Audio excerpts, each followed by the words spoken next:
Episode 2 The Tree of Fairies.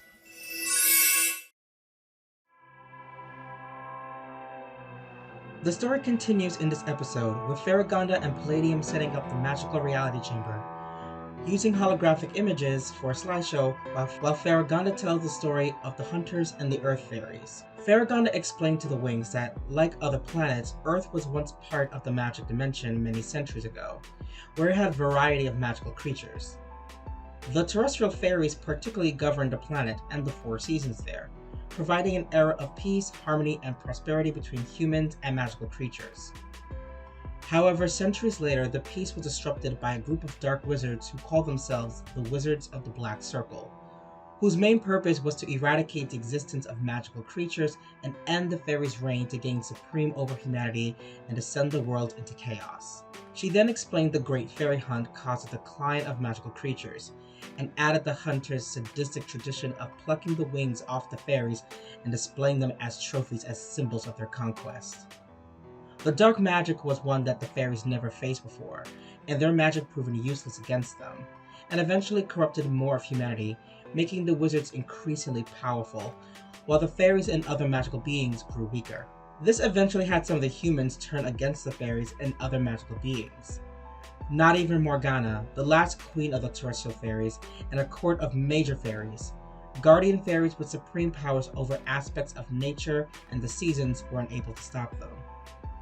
Thus resulted a massive genocide of fairies, magical creatures, and magic itself. As centuries later passed by, fairies and other magic beings became nothing more than myths, legends, and fantasies to humans. Earth had lost most of its magic, and without the fairies and other beings there to help maintain harmony, humans will have been more corrupt and bent on destruction and chaos. The girls were all in horror of this morbid story. Bloom is visibly pissed after hearing about this. She asks why they now learning about this history of the fairies of Earth, and why wasn't it ever mentioned in their history courses.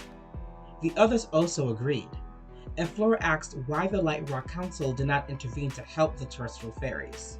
Faragonda further explained that the Light Rock Council, whose former members at the time, feared the wizard's powers, for they knew the kind of magic that the wizard possessed, and without the power of Believix, which was and still extremely rare to acquire, it will be difficult to defeat them. Also, knowing once they finish off Earth, they will turn their eyes to the rest of the magic dimension, endangering all of the fairies.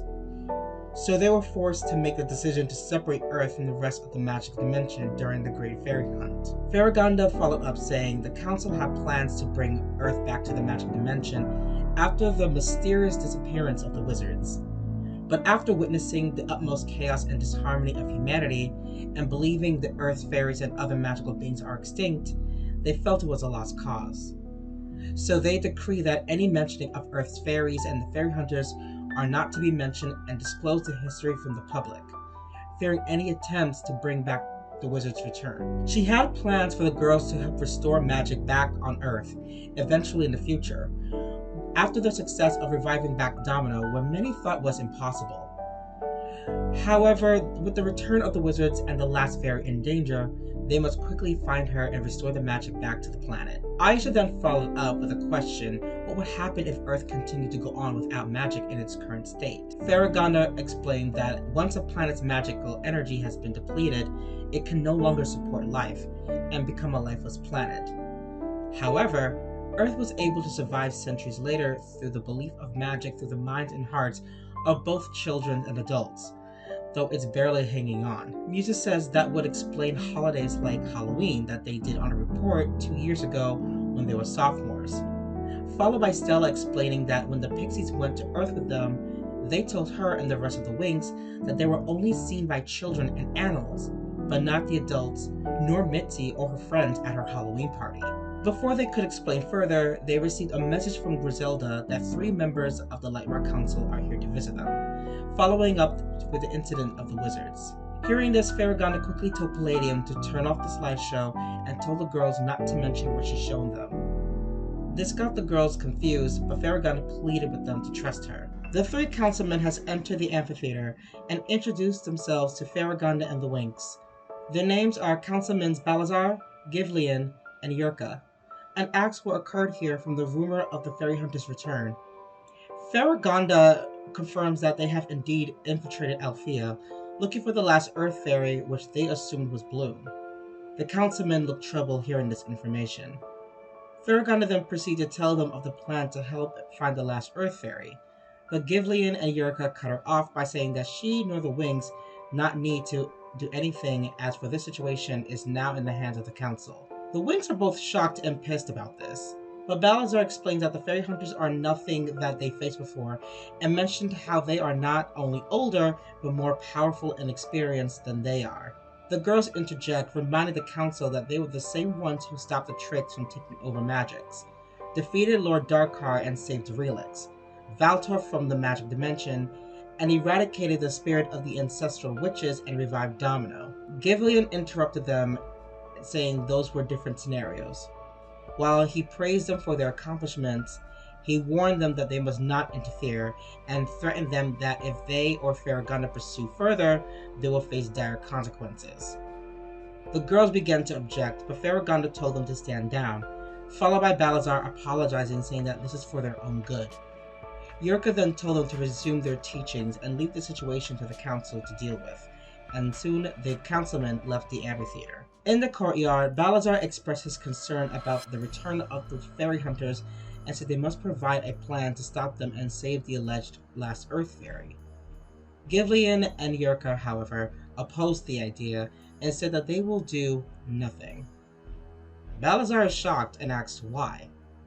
Givlian explained that nothing they can do can stop the fairy hunters due to their magic, and must think about the protection of the other fairies that need priority over some alleged last Earth Fairy, and said it's already too late to save that inferior, miserable planet. This information will be their little secret, which Balazar is easily upset about and raged and argued back. Givlian reminds him to hold his tongue, and says if he tries to defy him again, he will see fit to remove him from the council. Begrudgingly, Balazar stood down, and the three of the councilmen teleported out of Althea. Back in the amphitheater, the Winx are confused and outraged as to why the councilmen will not trust him to go and save Earth and its last Earth Fairy. Techna said that it's illogical that after everything that they did to prove themselves, the council does not trust them with the situation. Farragonda says she understands their frustration, and while they indeed accomplished remarkable things, they are still young and inexperienced of foes like the wizards who have proven difficult to defeat. For now, all they can do is proceed with their daily activities and leave it to the council. Suddenly, they saw three figures materialize before them and revealed to be Headmistress Griffin, Headmaster Saladin, and Hagen the Swordsmith, who heard what occurred with the wizards, asked both Farragonda and the Winx if they were alright, to which they said that they are. Techna explained how Councilmen Givlian and Yurka and Balazar visited them not too long ago, and after explaining everything to them, they decided they do not want them to do anything and leave it to them. Saladin and especially Griffin felt suspicious when they heard that both Givlian and Yurka got involved, and tell the Winx not to be so trusting of those two with their word. Farragonda says that it's best that they take this conversation to the Hall of Enchantments. Down in the Hall of Enchantments, both Farragonda and the Winx explain the fairy hunter's return and the reveal of the last fairy of Earth being alive. Griffin says how astonishing this sounds. She thought all fairies and magical beings were extinct eons ago on that planet. Saladin agreed, but says he does not understand why the council will still not let the Winx find help and protect the last Earth Fairy. Griffin reminded Saladin that the council are nothing more than a bunch of cowards who sit around and do nothing. They did nothing when Domino was invaded, despite forming an alliance with the Company of Light, and warned them of their witch's attack beforehand. Farragonda also agreed, and since that day, she has been mistrustful with the council ever since.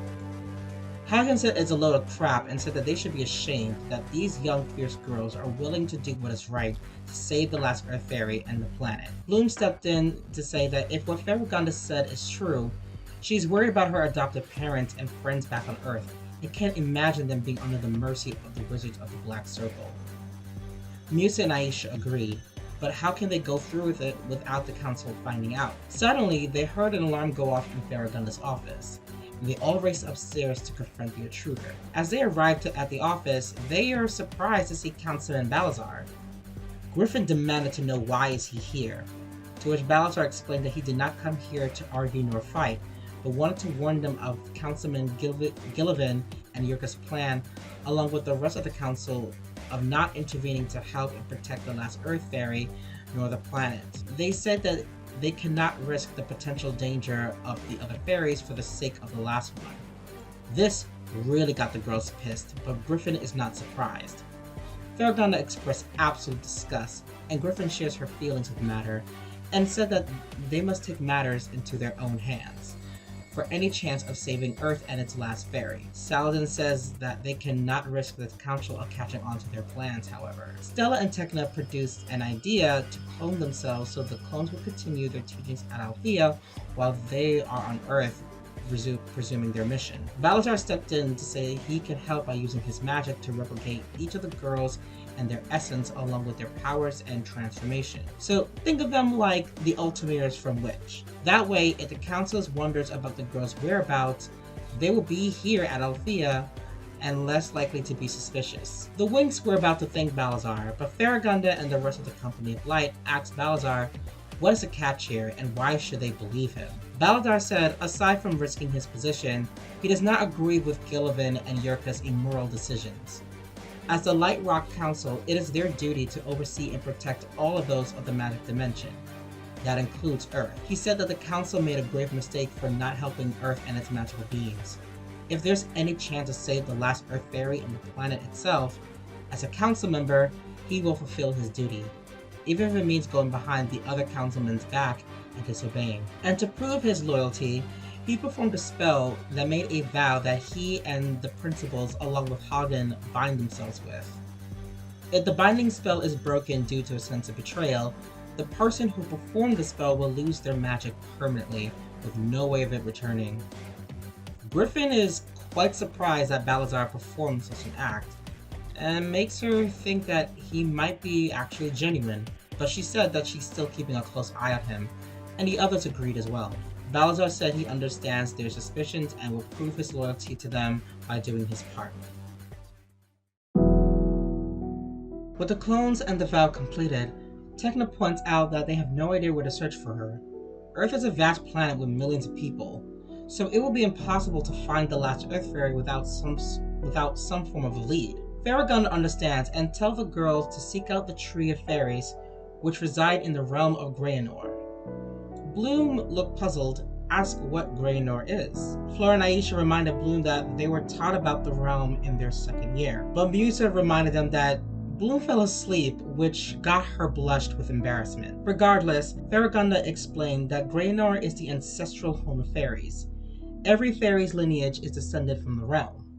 She even said that's where Arcadia, fairy of the Golden Kingdom and the first primordial fairy that they encountered in the last season, is born. There, they need to locate the Tree of Fairies, the source of all fairy magic in the magic dimension, and it will help them locate the last Earth Fairy. The girls understood and began prepping for their mission, and Balazar will help cover their tracks. Bloom then asks what if they encounter the wizards again. Farragonda informs them that they will be fine, for only fairies and other beings of light can enter Graynor. But before they leave, Griselda informed the Winx that they have visitors, and here we see the Pixies, excited to see their favorite fairies again, who came after they heard of what happened with them with the wizards.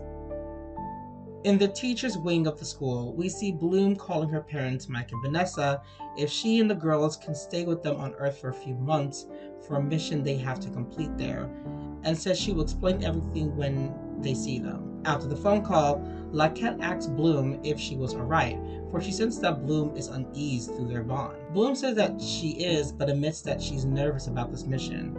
There's so much at stake and so much to lose, and it's something that they've never experienced before in their previous adventures, and not to mention the amount of pressures on their shoulders. The other Winx agreed as well, but Chatter reminded them that they faced obscurity before and prevailed. Digit chimed in, saying that Chatter is right, based on her calculations that with teamwork and confidence, they have a much better chance of succeeding. Flora Musa says they're right and says no matter what happens, they're all in this together, and the girls packed and prepared for Graynor. Before they left, they heard a knock on the door, and the girls saw the specialist and Naboo, who were delighted to see them again.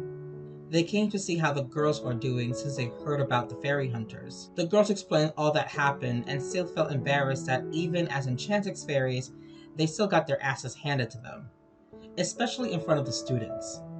Seeing Musa upset, Riven comforts her by saying that what matters is she and the others are alive and can plan the next strategy for the enemy's demise. Farragonda stepped in to remind the girls that Balazar has already returned to Light Rock and must make haste, for the last Earth Fairy must be found before the wizards do. She used her magic to teleport the girls and pixies to Graynor, wishing them luck for her and the others who believe in them. After the Winx were transported, Sky asked the principals how they did. Farragonda, Griffin, and Hagen praised the boys for not letting the girls be suspicious of their plan. Farragonda hates lying to her girls, but says after yesterday's events, they're going to need all the help they can get. Griffin also hates to lie to them as well, but as impressive as they are, and even if when they do obtain the power of Believix, she admits that the girls have no chance against the wizards by themselves. Saladin tells the boys that they will follow the Winx to Earth, but in secret, and aid them when it's necessary. And, like them, Balazar will create clones for them to remain teaching at Red Fountain, resuming Sky's training as King of Heraklion, and Naboo living back on Andros. Their training in combat skills and weaponry will prove highly effective against the wizards, but they still must take precaution. Hagen and Saladin said that they will create new armor suits for them, while Griffin will perform dark magic on them to provide extra protection against the wizard's magic.